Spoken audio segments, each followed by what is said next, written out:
हमारे पास जो पहली एविडेंस है दैट इज द फॉर्म 45 जो मैंने खुद नहीं बनाया, प्रिजाइडिंग ऑफिसर ने इश्यू किया है मेरे पोलिंग एजेंट्स को, बाकी पार्टीज के भी पोलिंग एजेंट्स को, जिस पे क्लियर लीड आ रही है पाकिस्तान तहरीक-ए-इंसाफ के कैंडिडेट्स की।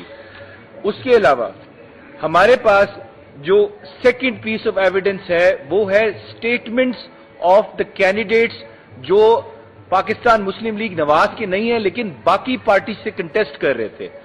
फॉर इंस्टेंस हमारे जेलम के कैंडिडेट थे NA 65 के, नॉट जेलम, लाला मूसा से सैयद वजाद शाह साहब, उस वो कमरोजमान कायरा साहब की अपनी स्टेटमेंट है कि उसमें वजाद शाह साहब जीते हुए हैं, मैं भी हारा हूं, लेकिन जो थर्ड पोजीशन पे पाकिस्तान मुस्लिम लीग नवाज का कैंडिडेट है उसको फर्स्ट कर दिया गया।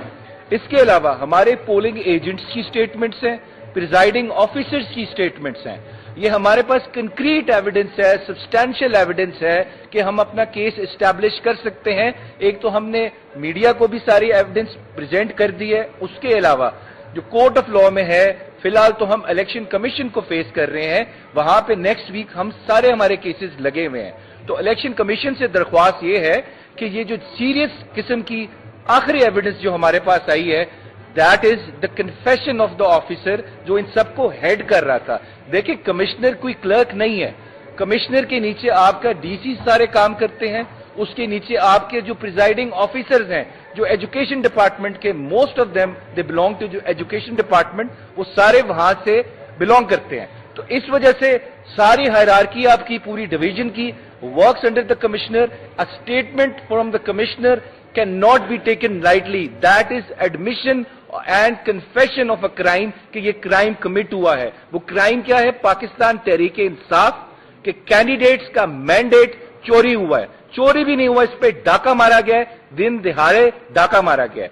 इसके अलावा देखें, हमारी अब इल्तिजा है इलेक्शन कमीशन ऑफ पाकिस्तान से, अभी तक आपने जितने फैसले किए हैं उससे पाकिस्तान तहरीक-ए-इंसाफ को कानूनी भी नुकसान हुआ है, उसके अलावा सियासी भी नुकसान हुआ है। अब आपने देख लिया इस मुल्क की अवाम जो है वो पाकिस्तान तहरीक-ए-इंसाफ के साथ खड़ी है और अवाम की विशेज एस्पिरेशंस जो हैं, जो उनको आईने पाकिस्तान कहता है जो पॉलिटिकल ऑर्डर एस्टैब्लिश होगा through will of the people होगा, अगर उस पर डाका मारा गया है तो आपको यहां पे सिर्फ बिठाया गया है, जो टैक्स पेयर की सैलरी आप ले रहे हैं इस वजह से कि आप इंसाफ करें।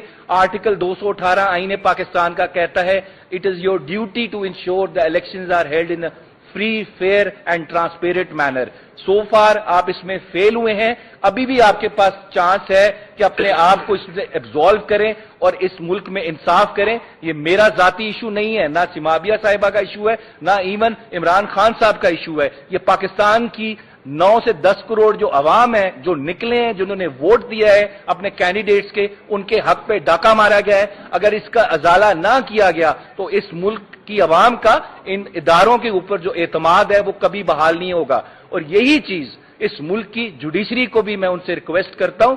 जुडिशरी सिर्फ फंक्शन करती है जब पब्लिक का कॉन्फिडेंस हो उनके ऊपर। अगर पब्लिक कॉन्फिडेंस लूज कर जाए, ये वो अवाम है जिन्होंने आपको आपके टैक्स से जो आप तनख्वाहें लेते हैं उन्होंने वोट दिया है, वो बड़ा सोच के आए थे कि हम अपनी मर्जी से आईने पाकिस्तान की जो रूह है, जो स्पिरिट है, जो कहता है कोई पॉलिटिकल ऑर्डर एस्टैब्लिश होगा सिर्फ विल ऑफ द पीपल के थ्रू होगा, उसके अलावा उसकी कोई ऑप्शन नहीं है। अगर आप नहीं इंसाफ करेंगे तो खुदारा आपके ऊपर जो एतमाद है वो अवाम का खत्म हो जाएगा। मैं जुडिशरी से रिक्वेस्ट करता हूं इस पे सीरियस एक्शन लें और इंश्योर करें कि इस मुल्क में ऑर्डर वही एस्टैब्लिश हो जो विल ऑफ द पीपल के थ्रू है।